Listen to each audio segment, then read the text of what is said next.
Jorge Argüello. Él es político y diplomático argentino, quien luego de ser legislador y diputado por la ciudad de Buenos Aires, fue embajador de Argentina ante las Naciones Unidas, embajador en Estados Unidos y embajador en Portugal.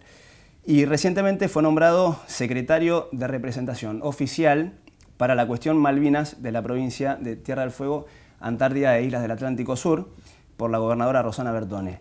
Bueno, Jorge, muchas gracias por recibirnos acá en tu despacho. Gracias, Manuel, un gusto estar en tu programa. Bueno, muchas gracias. Contanos, Jorge, ¿de qué se trata esta nueva secretaría que se acaba de crear? Bien. Esto comienza con un diálogo, un intercambio entre la gobernadora Bertone y el canciller Jorge Fori, en donde el gobierno de la provincia de Tierra del Fuego estaba planteando la necesidad de que la provincia, que se llama Tierra del Fuego, Antártida e Islas del Atlántico Sur, tuviera una representación, tuviera voz en el sistema de toma de decisiones que la Cancillería tiene armado en lo referente a la cuestión Malvinas. La verdad es que no hay antecedentes de esto. Las provincias no tienen una silla en la mesa de análisis y discusión y elaboración de políticas en la Cancillería. Así que, de alguna manera, cuando el canciller argentino y la gobernadora de la provincia de Tierra del Fuego acuerdan esta representación, allí se dispara un mecanismo legal, si se quiere. ¿Qué hace la gobernadora? Elabora un proyecto de ley y lo manda a la legislatura fueguina, modificando la ley de ministerios y creando un cargo que hasta entonces no existía. Lógicamente no existía porque no existía el lugar en la Cancillería argentina.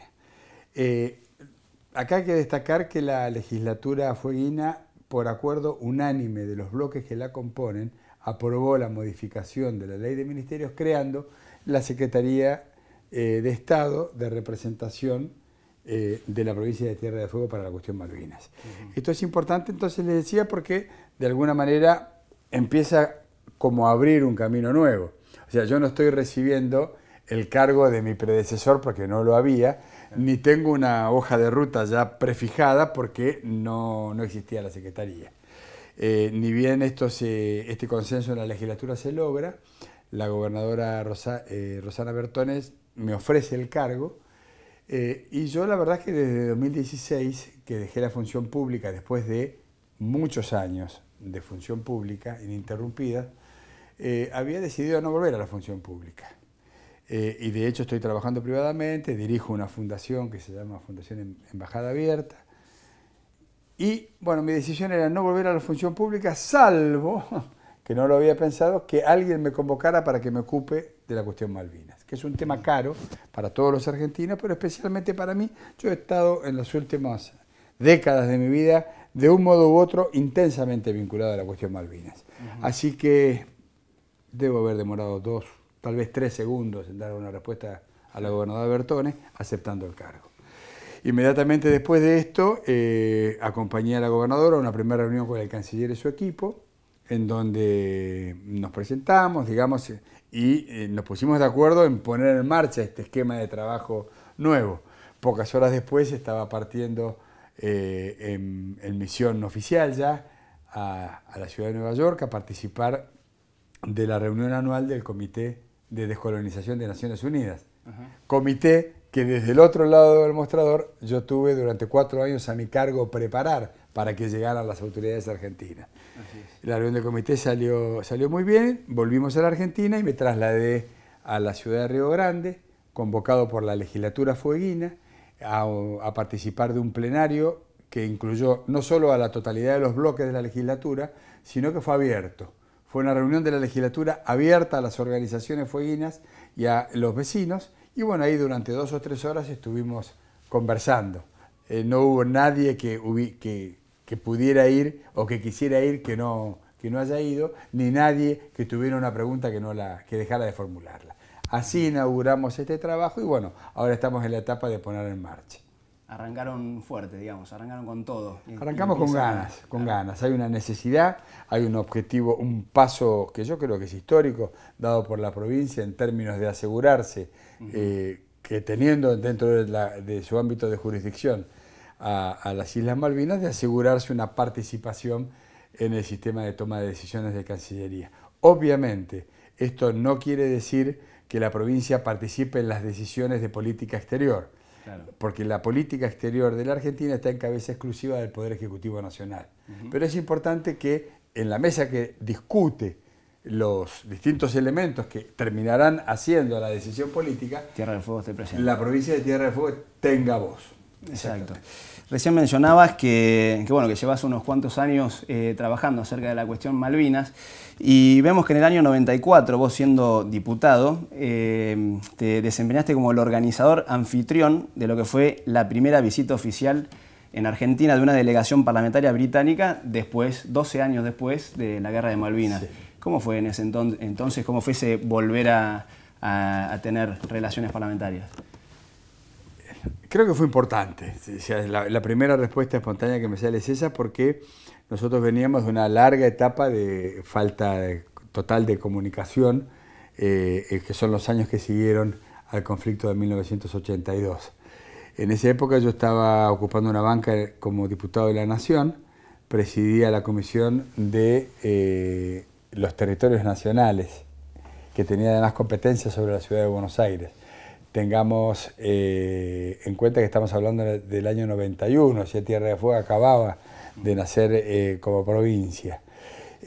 Yo además participaba de una organización que nuclea a legisladores de distintos países del mundo, una organización internacional que se llama PGA, Parliamentarians for Global Action, y en ese ámbito de trabajo tomé contacto con los delegados británicos, del Parlamento británico.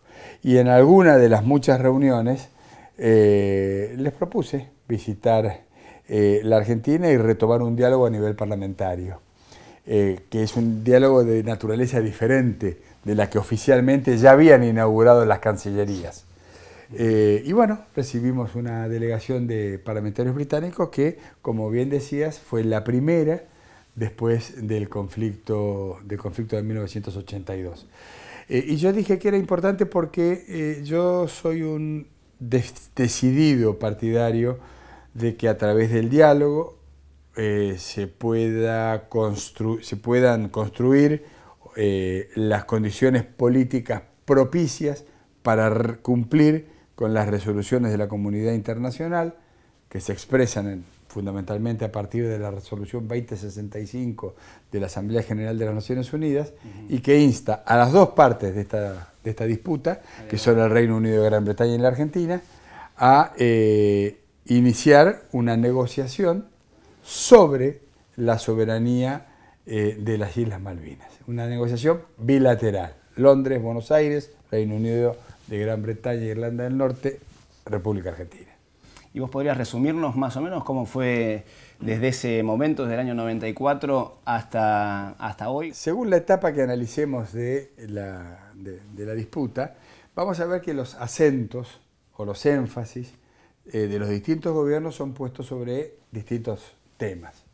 Eso no quiere decir que haya una variación en la importancia que la cuestión Malvinas tiene en la agenda exterior de la Argentina, porque la verdad es que, siendo como lo es una política de Estado, la cuestión Malvinas atraviesa todas las gestiones de cualquier signo político y siempre está al tope de la agenda exterior de la República. Cualquier embajador de la Argentina sabe que al tope de su mandato está ocuparse de la cuestión Malvinas, sea embajador a donde sea.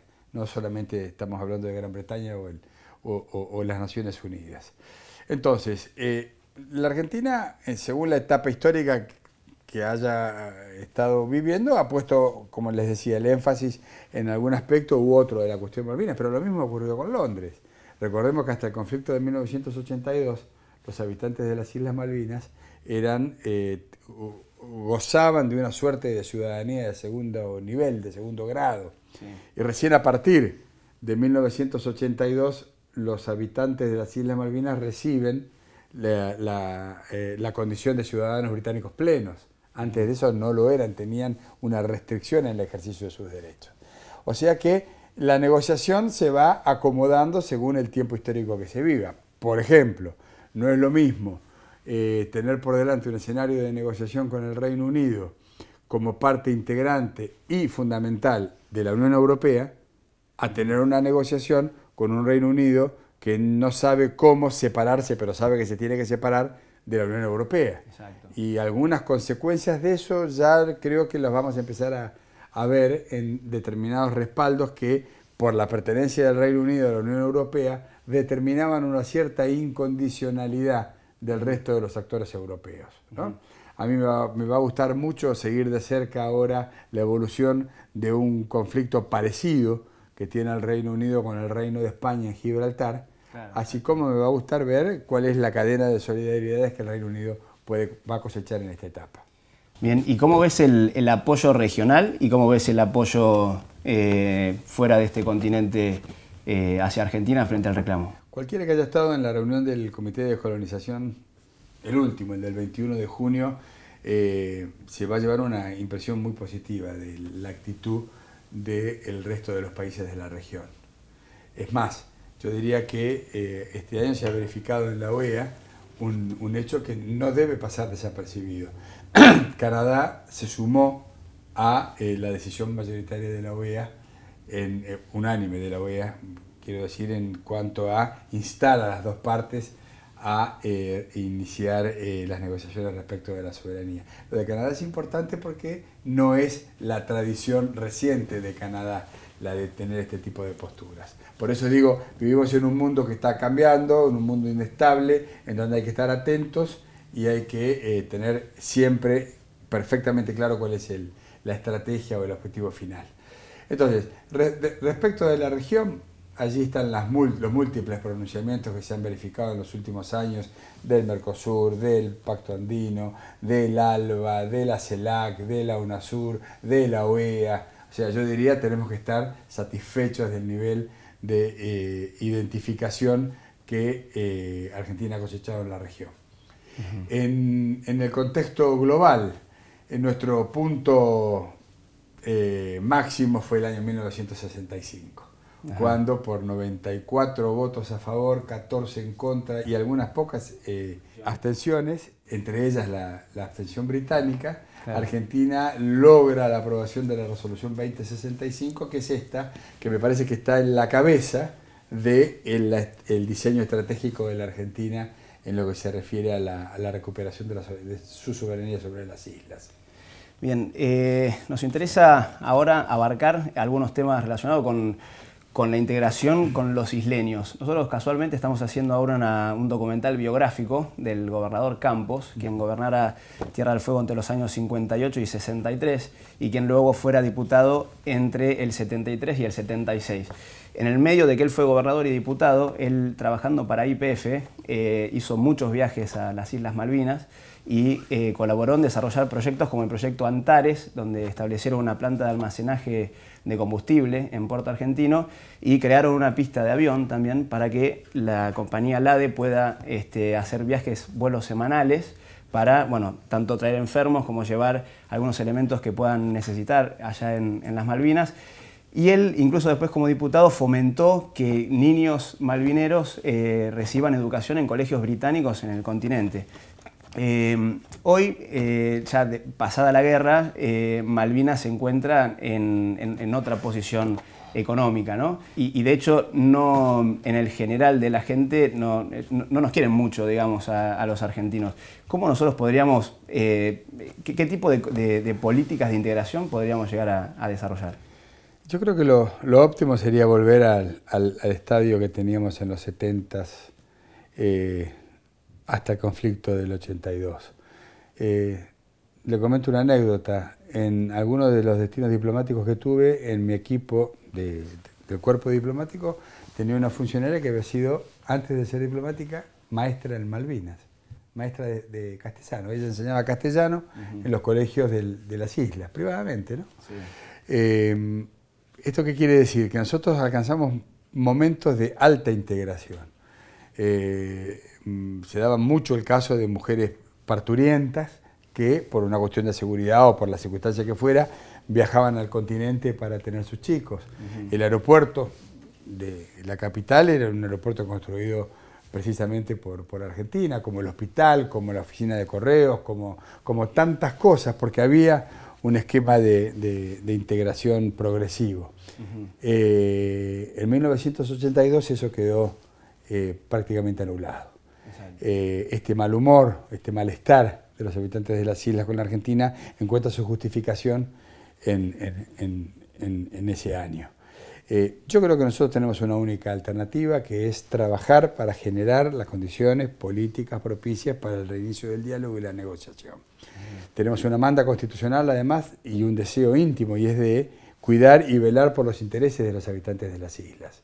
En esta situación complicada, en donde para bailar un tango hace falta dos, y aquí tenemos un humor social no propicio, digamos. Pero hay que insistir en eso, hay que tener gestos. Yo estoy a favor de la profundización de todas las alternativas de diálogo que incluyan el comercio, la explotación de los recursos naturales, el turismo, siempre que no se corra del centro de la escena la disputa de soberanía. Porque es una disputa que está pendiente y porque la comunidad internacional, expresado en el máximo ámbito que tiene la diplomacia planetaria, que es la Asamblea de la ONU, le ha instruido claramente a las dos partes a negociar la soberanía. Entonces a mí me parece que es como un gran combo. Tenemos que discutir con los británicos la soberanía de las islas, el comercio, el petróleo, la pesca, el turismo, todos esos temas, pero todos.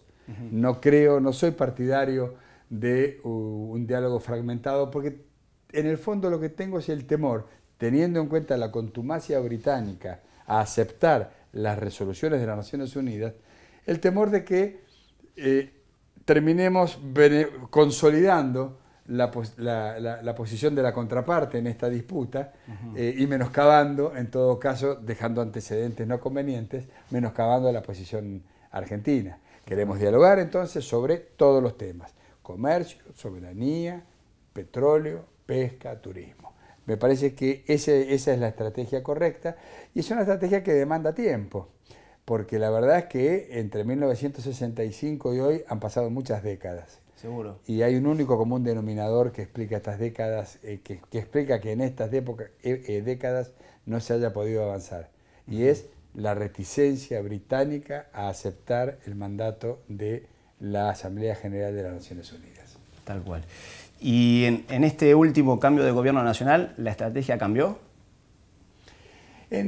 Vamos a ver, estamos asistiendo a una reapertura del diálogo, a un diálogo con el acento, como decíamos hace un rato, puesto en la cuestión de los vuelos, en la cuestión de la pesca. Se está reabriendo el tema. Allí hay un entendimiento que lleva el nombre Forador y Duncan por los actores que lo suscribieron. La provincia de Tierra de Fuego, a través de sus representantes en el Congreso Nacional, está pidiendo que ese entendimiento sea debatido parlamentariamente, porque creemos que estamos en presencia de un acuerdo bilateral, un acuerdo internacional. Y como ustedes saben, la Constitución de la República establece que los acuerdos internacionales deben ser objeto de ratificación parlamentaria, de manera tal que creo que ingresó por el Senado, los senadores de la provincia han ya presentado un pedido para que el acuerdo Forador y Duncan, el llamado acuerdo Forador y Duncan, sea objeto de debate y aprobación parlamentaria. Bien. ¿Fuiste a Malvinas alguna vez? No. ¿No? ¿Y crees que los argentinos deberíamos ir?